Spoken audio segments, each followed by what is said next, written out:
Doctor Baba Saheb Ambedkar open university.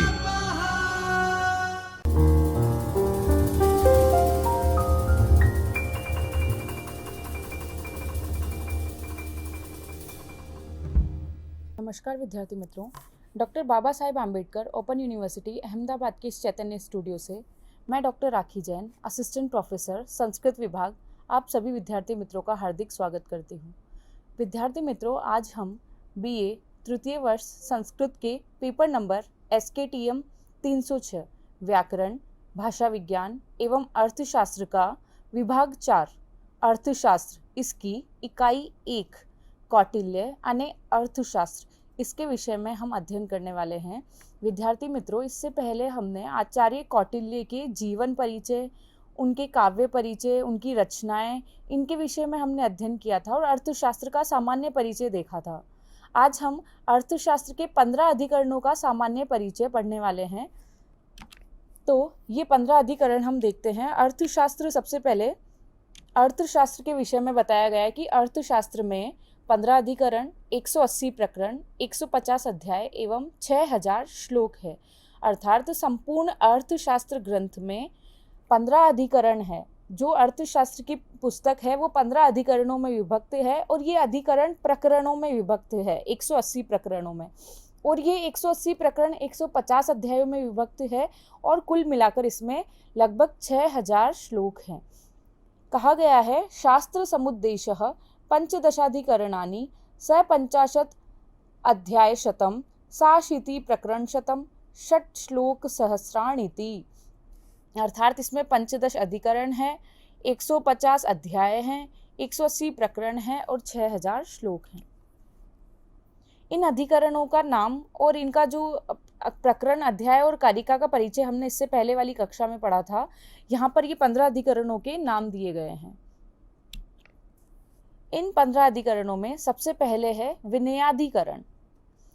यह जो अधिकरण है इसमें 18 प्रकरण हैं और इसके प्रकरण अलग अलग विभागों में विभक्त है। इसका एक प्रकरण का नाम है विद्या समुद्देश।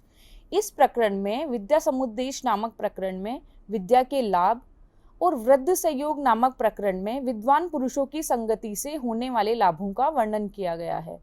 जो अर्थशास्त्र का प्रथम अधिकरण है विनयाधिकरण, इसका जो प्रकरण है विद्या समुद्देश एवं वृद्ध संयोग। विद्या समुद्देश प्रकरण में विद्या के लाभ यानी विद्या से संबंधित चर्चाएं की गई है कि विद्या के क्या लाभ है, विद्या से पुरुष क्या क्या कर सकता है। और वृद्ध संयोग नामक प्रकरण में वृद्ध यानी जो वयोवृद्ध नहीं है बल्कि जो ज्ञान वृद्ध है, ऐसे पुरुषों की संगति यानी विद्वान पुरुषों की संगति से होने वाले लाभों का वर्णन किया गया है।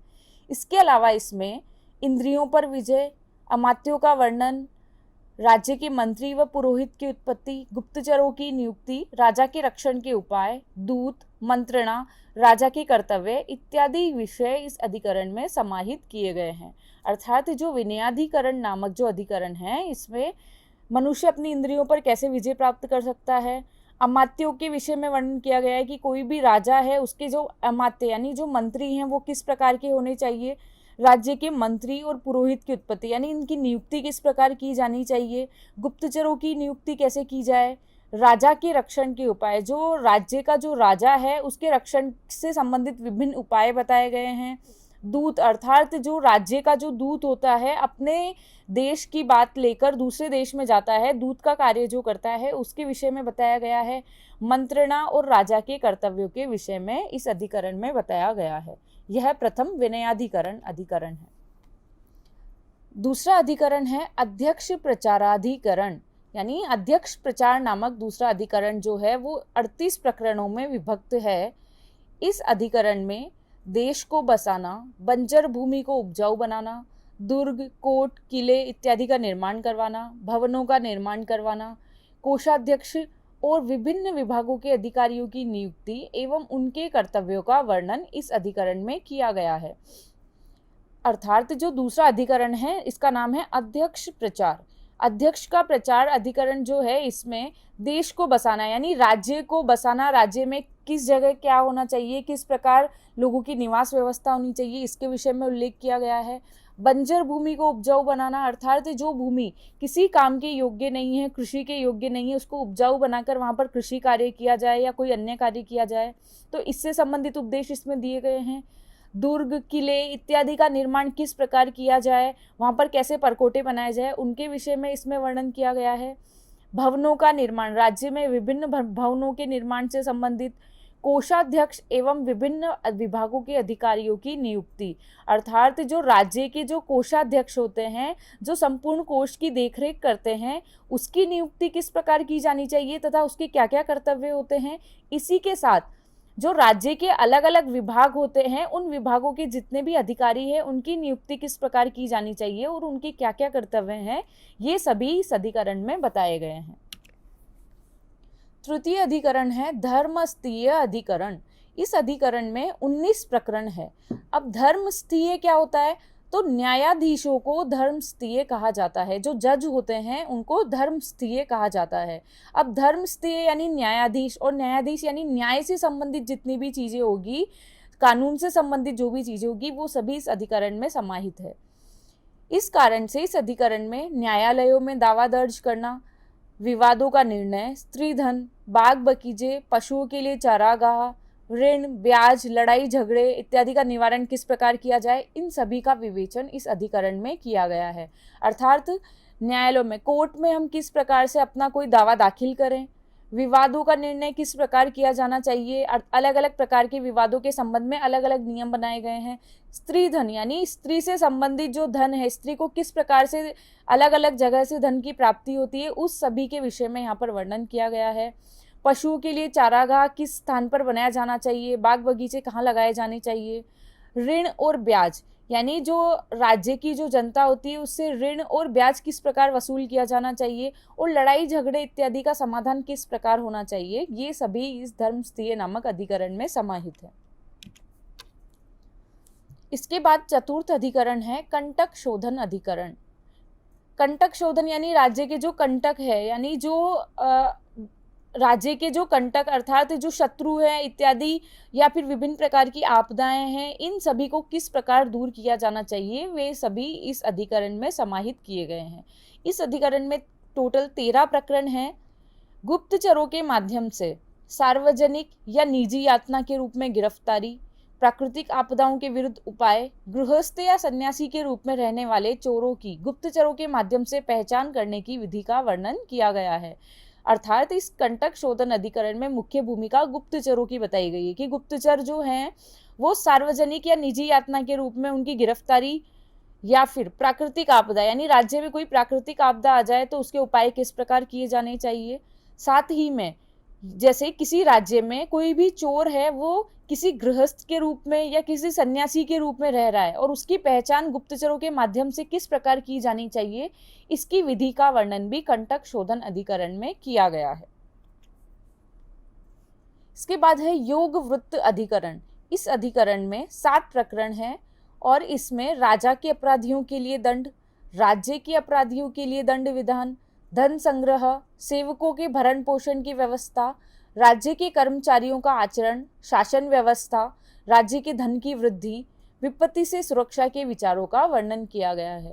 योग वृत्त अधिकरण में जो राजा के अपराधी है यानी जिसने राजा से संबंधित कोई अपराध किया है उसके लिए क्या दंड की व्यवस्था की जानी चाहिए, राज्य के अपराधियों के लिए यानी राज्य के किसी कार्य में कोई भी विघ्न उपस्थित किया है या राज्य का किसी भी प्रकार से अपराधी है कोई व्यक्ति, तो उसके लिए क्या दंड की व्यवस्था की जानी चाहिए, धन का संग्रह किस प्रकार किया जाना चाहिए, सेवकों के भरण पोषण की व्यवस्था अर्थात जो सेवक है, राज्य के जो सेवक है उनका भरण पोषण किस प्रकार होना चाहिए, राज्य के कर्मचारियों का आचरण कैसा होना चाहिए, राज्य की शासन व्यवस्था किस प्रकार होनी चाहिए, और राज्य में धन की वृद्धि से संबंधित क्या क्या उपाय किए जा सकते हैं, और विपत्ति, राज्य में कोई विपत्ति आ जाए या आपातकालीन संकट उपस्थित हो जाए तो उससे सुरक्षा के विचारों का वर्णन इस अधिकरण में किया गया है, योग वृत्त नामक अधिकरण में। इसके बाद है मंडल योनि अधिकरण।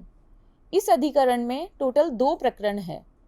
इस अधिकरण में मुख्य रूप से राज्यसभा, राज्य के 7 अंग और राजा व अमात्य के गुणों का वर्णन किया गया है। राज्य के सप्तांग यानी अमात्य, मंत्री, राजा, ये सभी जो राज्य के 7 अंग कहे गए हैं जिनके विषय में हम आगे पढ़ने वाले हैं। तो इस अधिकरण में राजसभा, जो राजा की सभा है वो कैसी होनी चाहिए, राज्य के टोटल 7 अंगों के विषय में विस्तृत विवेचन किया गया है और राजा और मंत्री अमात्य के गुणों का वर्णन इस अधिकरण में किया गया है। जो राज्य के 7 अंग होते हैं उनको सम्मिलित रूप से क्या कहा जाता है, प्रकृति कहा जाता है। यानी प्रकृति कितनी है, 7 प्रकृति है। इसके अलावा राजा, राजा का मित्र, राजा के मित्र का मित्र, ये सभी समूहों को क्या कहा जाता है, सामूहिक रूप से मंडल कहा जाता है। यानी सप्तांग को तो प्रकृति कहेंगे और राजा, राजा के मित्र, राजा की मित्र का मित्र, ये सभी समूह रूप से मिलाकर मंडल कहे जाते हैं। इसीलिए इस अधिकरण का नाम क्या है, मंडल योनि अधिकरण है। तो इसमें जो राज्य के सप्तांग है वो विशेष रूप से यहाँ पर उल्लिखित किए गए हैं। इसके बाद है षाड्गुण्य अधिकरण। इस अधिकरण में टोटल 29 प्रकरण हैं और षाड्गुण्य जैसा नाम से ही स्पष्ट है, 6 गुण। षाड्गुण्य यानी षड गुण। तो 6 गुण कौन कौन से हैं, संधि, विग्रह, यान, आसन, संश्रय और द्वैधी भाव। इन 6 गुणों का वर्णन इस अधिकरण में विस्तृत रूप से किया गया है। संधि यानी कोई भी दूसरे राज्य के साथ राजा कैसे संधि कर सकता है या की गई संधि को कैसे तोड़ सकता है, उसको विग्रह कहते हैं। यान अर्थात किसी भी दूसरे देश पर चढ़ाई करना या उस पर आक्रमण कर देना। आसन यानी उस पर स्थिर रूप से रहना, अपनी संधि पर स्थिर रूप से रहना। संशय यानी कोई भी संशय उपस्थित होने पर उसका किस प्रकार से निवारण किया जाना चाहिए। और द्वेधी भाव यानी कोई भी की गई संधि को भी तोड़ देना। इन सभी का वर्णन इस षाड्गुण्य अधिकरण में किया गया है। इसके बाद है व्यसनाधिकरण। इस अधिकरण में 8 प्रकरण हैं और इस अधिकरण में राजा की प्रकृति, अमात्य इत्यादि के द्वारा किए जाने वाले व्यसन और राजा के द्वारा किए जाने वाले व्यसन, दैवी आपत्ति, सैन्य संकट इत्यादि विषयों का वर्णन विस्तृत रूप से किया गया है। अर्थात राजा की प्रकृति कैसी होनी चाहिए, अमात्य, राजा इत्यादि के द्वारा जो व्यसन किए जाते हैं उन व्यसनों का पता कैसे लगाया जाए, वो उनका उस स्थिति में क्या विशेष निर्णय लिया जाना चाहिए, उन व्यसनों से संबंधित चर्चा यहाँ पर की गई कि राजा के द्वारा कौन कौन से व्यसन किए जा सकते हैं। दैवी आपत्ति यानी अचानक कोई भी आपत्ति उपस्थित हो जाए, आपातकालीन स्थिति उपस्थित हो जाए, या सैन्य संकट यानी सेना पर कोई भी संकट उपस्थित हो जाए, ऐसी स्थिति में क्या किया जाना चाहिए। इन सभी विषयों का विवेचन इस व्यसनाधिकरण नामक प्रकरण में किया गया है।